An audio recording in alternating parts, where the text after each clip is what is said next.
084 850. Nick Ferrari at breakfast on LBC.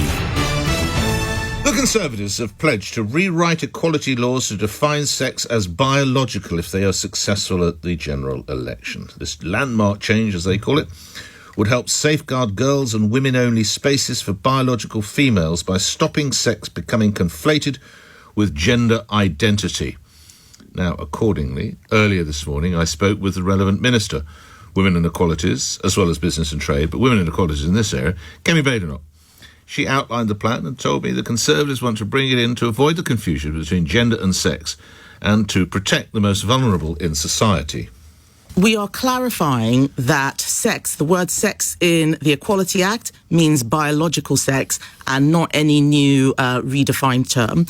In law, the word sex and gender are used interchangeably. However, the way we speak now, we use them to mean quite different things. And that is creating a lot of confusion. We had some court judgments, the Haldane one in particular, that said legal sex, which you can change, is the same as biological sex for the purposes of the law. We had what the SNP was doing in Scotland with gender recognition. And we think we just need to put this to bed once and for all, create some clarity so that people know what they can and cannot do. There's just so much confusion, and that's what we're going to be doing. So in essence, it shouldn't be a change. It's just restating the intention of the law as it was written. What will this mean for hospital wards, prison cells, lavatories, Secretary of State? Yeah, so, for instance, with prisons, we've had concerns from prison governors, the Ministry of Justice, about whether the law allows them to stop men from being put in women's prisons if they identify as being trans. This was something that we saw in Scotland with the case of Isla Bryson, where a rapist was put into a women's prison.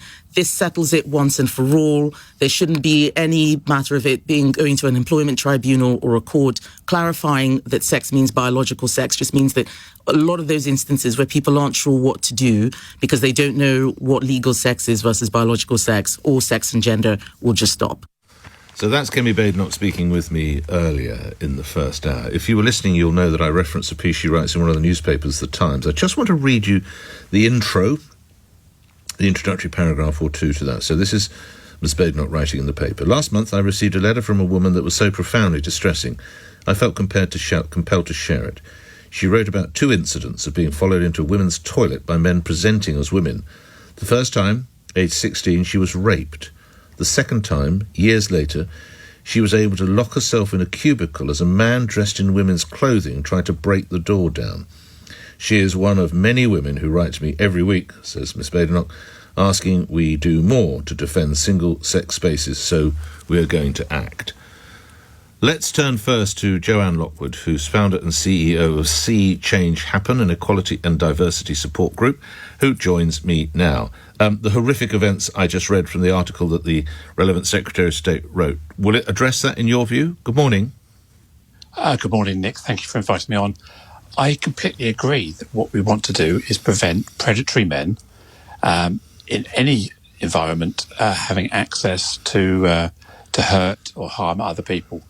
What we're talking about here is transgender, transsexual people with gender recognition certificates or without being discriminated against because of how they look or how they sound. And what we're going to end up here is we'll be policing by perception. Are you female enough? Because who's going to do a genital inspection? How do you prove you're of a biological sex in these particular instances? So I don't think it actually solves the problem. It just creates more. But the woman in question here has or had a right to go to the restroom without fearing someone who's dressed as a man would try and gain access to the cubicle, doesn't she? In the same way I do. As a woman, I have the right to go to the toilet, to do my business, go into a cubicle, lock the door. Everybody has the right to do their business in private. Nobody says otherwise. Well, they do, don't they? Because, unfortunately, we know in some cases we've had men put in the female prison estate in Scotland.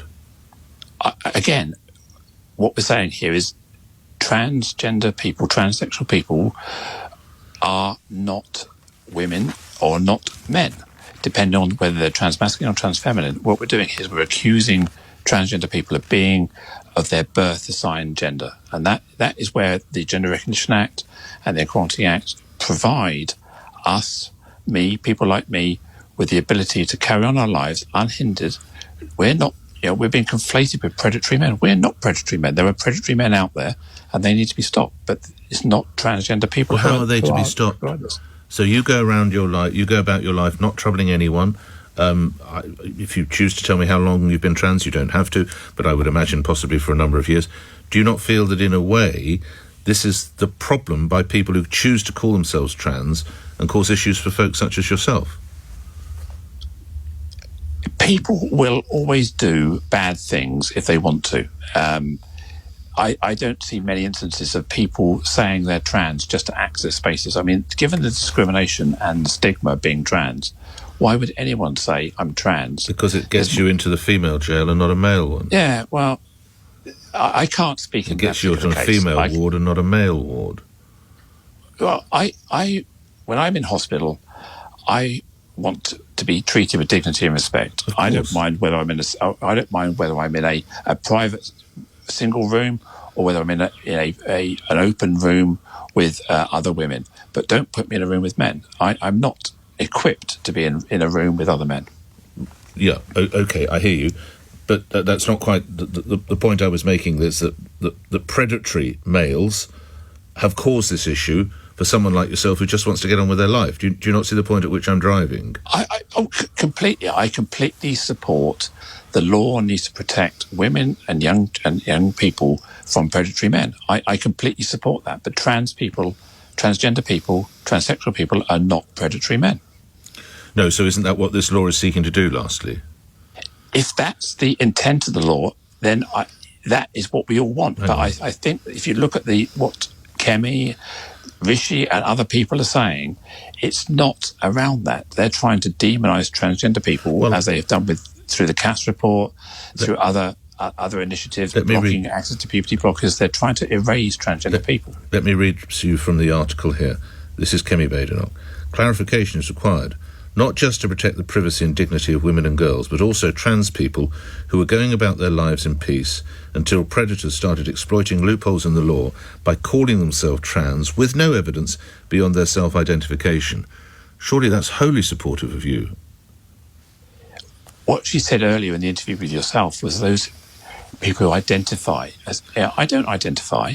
I've been diagnosed as being a transsexual woman under the current law. I'm not identifying, I am. And I think what we've got to try and do is avoid discriminating against transgender, transsexual people by perception. And that's what's going to happen. Yeah. How do I prove that I'm trans enough to be allowed to exist in this law? Someone's going to walk up to me and say, Joanne, show me your genitals, show me your birth certificate, show me your passport, and can you do a chromosome test in front of me to prove who I am? How am I going to prove that I'm trans enough? OK, Joanne Lockwood, thank you. I think the government would argue that it's rather those who are abusing it, people who, when you use that language again, exploiting loopholes by calling themselves trans. I would argue that's probably Ms. Badenoch would say that's who she's seeking to tackle. Joanne Lockwood is founder and CEO of See Change Happen. Listening to Helen Joyce, who's Director of Advocacy for Sex Matters, and wrote Trans, Where Ideology Meets Reality. Is this getting a dose of reality into the debate in your view, what the Conservatives are talking about? Good morning. Good morning. And yes, that was an incredibly frustrating listen from Joanne, because it always we immediately start to centre people who do not identify as their sex, instead of remembering the vast majority of people, in particular women, who do recognise their biological sex and do need single-sex spaces. The Equality Act isn't the who gets to go into which toilets act. It's the anti-discrimination law. And one of the largest groups that is discriminated against is women. And in order for us to live in public safely, we need single-sex spaces. And straight away we move from that to talking about men who identify as women and what they need. I'm here to talk about what women need. And what women need is single-sex spaces that are clear, really, really clear. And how... Explain more on that clarity, if you would. Sure. So the Equality Act rolls together lots of different laws. In particular, it rolls in the Sex Discrimination Act, which is about 40 years old, and 50 years old even at this point. And when that was written, there was no question. A man who identified as a woman was not a woman. You can't identify as a member of the opposite sex. It's not a thing we can do. We're mammals. You can say you feel like that, or that you have a condition like gender dysphoria. But, we actually are sexed beings. We're conceived male and female. We're born male and female. We stay that right through our lives. And women know that being female creates vulnerabilities, also, of course, opportunities. There's nothing wrong with it. We have to go back to where we were, that men don't even try to come into our spaces because they understand that those spaces are for women only. So what of Joanne Lockwood when Joanne Lockwood says, are you asking me to sort of prove my sex, prove my gender every time I want to go to the restroom? I'm not really very interested in gender or gender identity. I'm interested in sex, which is something that we all have. Everybody knows their sex. Well, we can't. And if somebody is male, they shouldn't be coming into female spaces. It shouldn't even be asked. But she's not. She's a trans woman, so she's... But she is male. She is male. Nobody changes sex. It's definitional. A trans woman is male. You can't be a trans woman without being male. I mean, I didn't ask Joanne Lockwood, but let's assume that she's had all the surgery, and I assume, again, she dresses as a woman. She wants to go to the ladies' lavatory, obviously. No, not obviously. Well, where's a male she meant to person go? shouldn't come into... There should be third spaces for people who aren't comfortable using the spaces for their own sex. Have you been... No, not for goodness sake. How am I to check whether somebody's had surgery? And anyway, a little surgery country is a condition for a gender recognition pub in certificate. the country that's been trading since the 1300s. You want it now to find a third toilet. Just let Joanne Lockwood go to the ladies' room. She's dressed as a woman. She's had all the surgery. I'm sorry, if you're listening, by the way, Joanne Lockwood, I apologise. I'm assuming you've had the surgery. Go on, sorry. Go on. The surgery is not a condition for a gender recognition certificate. It's irrelevant, and women can't ask men if they've been castrated. This is not something we can do. I'm grateful for your input. Helen Joyce is that Director of Advocacy for Sex Matters. I will come straight to your calls after this. It's 9:16 LBC News Headlines. Thomas Watt.